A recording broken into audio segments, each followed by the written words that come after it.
మీనా బొమ్మల కొలువు కోసం అన్ని బొమ్మలు సదురుతూ ఉంటుంది. అప్పుడే బాలు అక్కడికి వచ్చి, మీనా నువ్వు ఎంత చక్కగా పనులు చేస్తున్నావు, నీ అంత మంచిదాన్ని పెళ్లి చేసుకోవడం నా అదృష్టం అని బాలు మీనాని పొగుడుతూ ఉంటే, అదేం కాదండి, ఈ ఇంత మంచి ఫ్యామిలీలోకి రావడం నా అదృష్టం అని మీనా కూడా అంటూ ఉంటుంది.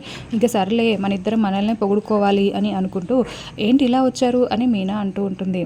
ఇంకా నా ఫోన్ కనిపించట్లేదు మీనా, అదే అడుగుదామని వచ్చాను, మళ్ళీ నిన్ను చూసి మర్చిపోయాను అని చెప్తూ ఉంటే, ఫోన్ ఎక్కడికి పోతుందండి, ఛార్జింగ్ పెట్టానని ఇందాకే అన్నారు కదా, అక్కడే వెతకండి ఉంటుంది అని అంటూ ఉంటే, లేదు లేదు మీనా, ఇక్కడ ఆ లక్షలు కొట్టేసిన వాడే తీసుంటాడో, ఆ లక్షలమ్మే తీసిందో, ఎవరు తీశారో అని అంటూ ఉంటే, ఎందుకండి ఊరికే వాళ్ళ మీద పడి ఏడుస్తూ ఉంటారు, ఒకసారి వెళ్ళి చెక్ చేయండి అని చెప్తూ ఉంటే, ఇంకా బాలు అక్కడి నుండి వెళ్ళి ఫోన్ చెక్ చేస్తాడు. అక్కడ ఫోన్ ఉండకపోవడంతో మళ్ళీ మీనా దగ్గరికి వచ్చి, ఛార్జింగ్ దగ్గర లేదు మీనా, అంతా వెతికాను ఎక్కడ కనిపించట్లేదు అంటే, అవునా ఒక్క నిమిషం ఆగండి అని మీనా ఫోన్తో బాలు ఫోన్కి ఫోన్ చేస్తూ ఉంటుంది.